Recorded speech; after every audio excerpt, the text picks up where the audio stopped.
The cruelest betrayal isn't when strangers turn against you. It's when the people you ate with, lived with, raised, and trusted more than your own heartbeat look you in the eye and lie like you're nothing but a stepping stone in their plans. And the day I discovered that my own son and his wife had tried to trap me, the very man who gave them everything, they had no idea that the same phones they used to betray me were the very things that would destroy them. My name is Henry Whitmore, a 70-year-old retired machinist from Ohio, and I never imagined that stepping into my son's home for what I thought would be a peaceful weekend visit would turn into the moment I realized how deeply greed can rot a family from the inside. I raised my boy, Daniel, with the kind of values my father taught me: work hard, speak straight, love deeply, and when he married Olivia 5 years ago, I believe she was a blessing, polite, articulate, smiling like she truly wanted to be part of our family. But some smiles hide teeth. Over time, her sweetness turned sharp, her compliments turned condescending, and her warmth turned into calculated coldness whenever Daniel wasn't around. I brushed it off, thinking maybe I was overreacting. After all, age brings loneliness, and sometimes loneliness creates ghosts out of nothing. But I wasn't imagining anything. Not even close. Everything began on a rainy Thursday morning when Daniel called me out of the blue, his voice tight, almost trembling in a way that made my stomach twist. "Dad, Olivia and I need to talk to you. It's serious. Can you come over this weekend?" Of course I went. What father wouldn't? I packed my small bag, put on my old brown coat Emily, my late wife, once patched on the sleeve, and drove to their suburban house, thinking maybe they needed help with bills again, or maybe they were struggling in their marriage. But when I walked in, they didn't greet me with hugs or coffee or the warmth I was used to. Olivia was sitting at the dining table with a folder in front of her, tapping her nails like she was waiting for a business client.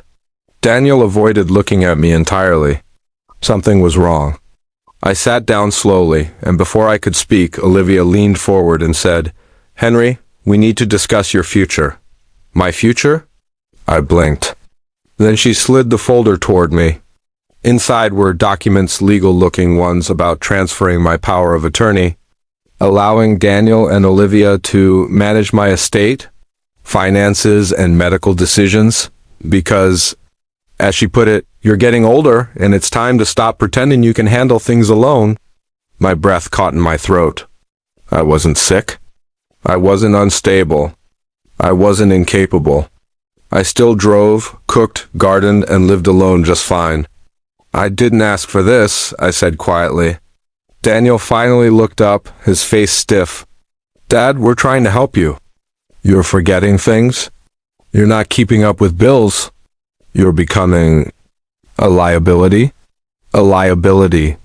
The boy I taught to ride a bike, the boy I held when he cried over scraped elbows and broken hearts, just called me a liability. I pushed the papers back. "No," I said. "I'm not signing anything." And that's when Olivia changed. Her smile vanished, her voice sharpened.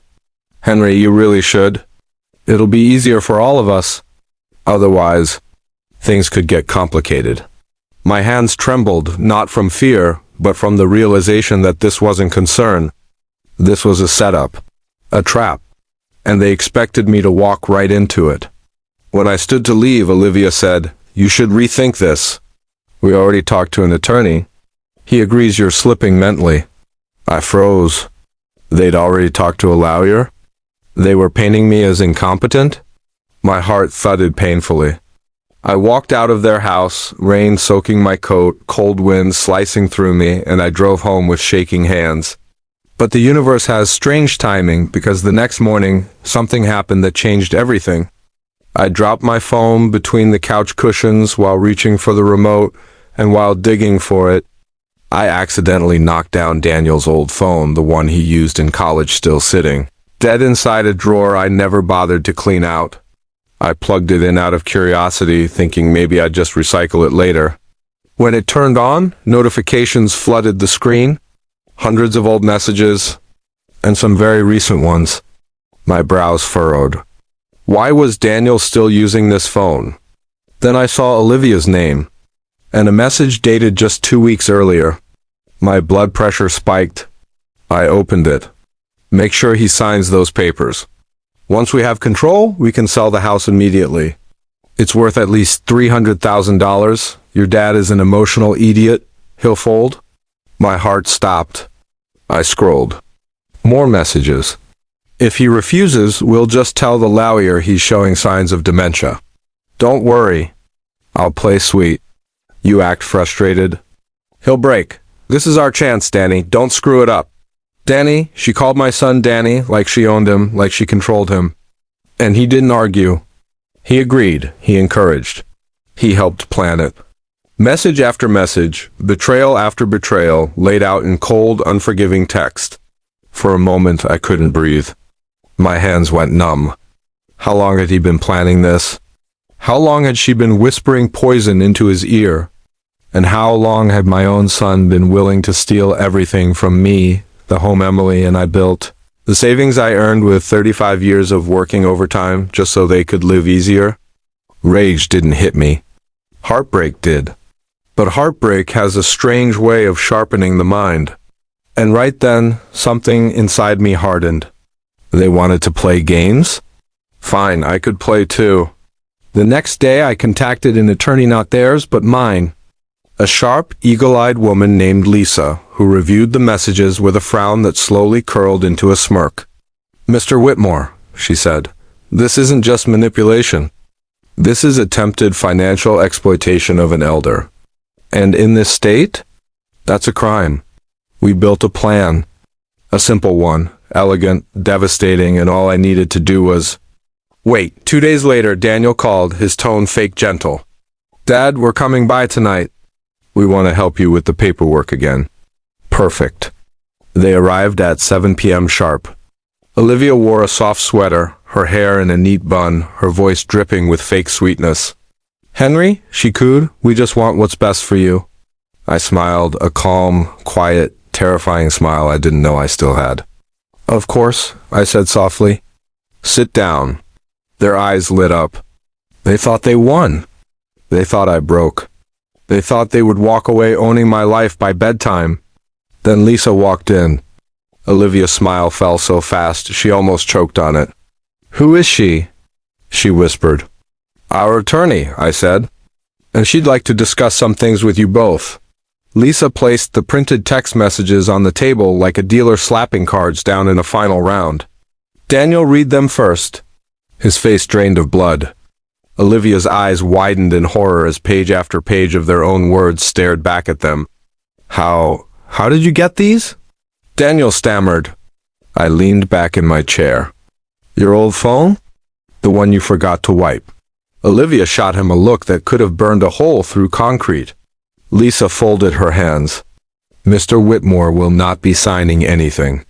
In fact, your attempts to manipulate him into doing so constitute elder financial abuse. We can proceed with criminal charges, unless Henry chooses otherwise. Silence, heavy, crushing, Olivia's lip trembled. Daniel stared at me with a mixture of guilt, fear, and the sudden realization that he had destroyed the trust of the only man who ever loved him unconditionally. Dad, he whispered, I made a mistake. I shook my head. This wasn't a mistake. A mistake is forgetting a birthday or misplacing your keys. This was a plan. Olivia tried to speak, but Lisa cut her off. I'd advise you both not to say another word. Anything you say can be used in a case against you. They left quietly, no fake sweetness, no manipulation, just silent, humiliated defeat. And as the door closed behind them, I felt something I hadn't felt in months. Peace. Real peace. They tried to trap me. They tried to steal the life I built. They tried to take advantage of the father who once carried them through every hardship.